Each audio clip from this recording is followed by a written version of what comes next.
আমাদের এই রাজ্যে গত 34 বছরের কমিউনিস্ট 15 বছর তৃণমূল কংগ্রেসের রাজত্বে যে দুর্নীতিগুলো হয়েছে সেগুলো খুঁজে বের করে তথ্য প্রমাণ সহকারে শ্বেতপত্র প্রকাশ করা, যাকে বলা হয় চলতি কথায় হোয়াইট পেপার। এই কমিটির লিডারশিপ দিচ্ছেন ডক্টর স্বপন দাশগুপ্ত, দিলীপ দাও মেম্বার আছে, আরো বেশ কয়েকজন সদস্য মেম্বার আছে।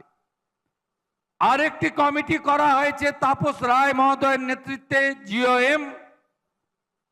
এই রাজ্যে টাটাকে তাড়ানোর পরে শিল্প, বাণিজ্য, বিনিয়োগ, তার যে এবং ভুল ল্যান্ড পলিসি এবং শিল্প ইনসেন্টিভিয়াসকে তুলে দেওয়ার ফলে যে লক অ্যান্ড কি তালা চাবি লাগানো হয়েছিল মাঝারি এবং বৃহৎ শিল্পে, সেই তালা চাবি কি করে খোলা যায় তার জন্য GoM under the leadership of the industry ministers Tapas Roy, তার একটা শিল্প নীতি সঙ্গে জমি নীতি, সেই কমিটি ফাংশনিং, তার ফার্স্ট রিপোর্টও আমরা খুব তাড়াতাড়ি পেয়ে যাব।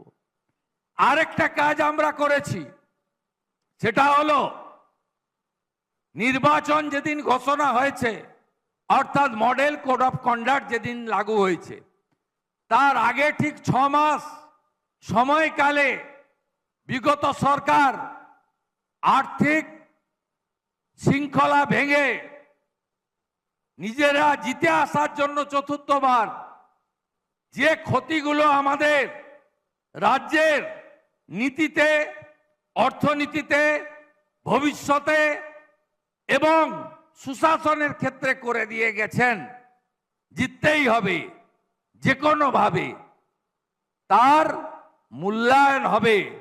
সব সিদ্ধান্তই আমরা বিগত 6 মাস আগে, ভোট ঘোষণার 6 মাস আগে করে যাওয়া ক্যাবিনেট অথবা বিধানসভায় যা যা সিদ্ধান্ত নিয়েছে, সেটা যদি অর্থনৈতিক শৃঙ্খলা ভেঙে হয়, সেটা যদি রাজ্যের ভবিষ্যতের হিতের বিরোধী হয়, সেটা যদি রাজ্যের জনগণের বিরোধী হয়, সেটা যদি সংবিধানের বাইরে হয়, সেটা যদি ভারতবর্ষকে দুর্বল করার ক্ষেত্রে কাজে লাগে, আমরা সেগুলো বাতিল করতে 1 মিনিটও সময় নেব না। এর জন্য মুখ্য সচিব মনোজ আগরওয়ালের নেতৃত্বে গ্রুপ অফ অফিসার্স করে দেওয়া হয়েছে। দে আর অলসো ওয়ার্কিং সিনসিয়ারলি। এতক্ষণ ধরে আপনারা শুনলেন রাজ্যের মুখ্যমন্ত্রী শুভেন্দু অধিকারী ঠিক কী বক্তব্য পেশ করেছেন। তিনি সাফ জানিয়েছেন গত 15 বছরে রাজ্যের কি অবস্থা করেছে রাজ্যের প্রাক্তন শাসক দল তৃণমূল কংগ্রেস। এমনকি তার আগে 34 বছর ধরে রাজ্যকে শুষে নিয়েছে সিপিএম। প্রত্যেকটা কথা মানুষকে মনে করিয়ে দিয়েছেন রাজ্যের মুখ্যমন্ত্রী শুভেন্দু অধিকারী। তিনি বলেছেন কোনো অন্যায় বরদাস্ত করা হবে না, সমস্ত ফাইল খোলা হবে। রাজ্যের তৎকালীন মুখ্যমন্ত্রী বা প্রাক্তন মুখ্যমন্ত্রী মমতা বন্দ্যোপাধ্যায়ের বিরুদ্ধেও অ্যাকশন নেওয়া হবে। শুধু মমতা বন্দ্যোপাধ্যায় নয়, তৎকালীন শাসক দলের বিভিন্ন মন্ত্রীদের বিরুদ্ধেও তদন্ত করা হবে।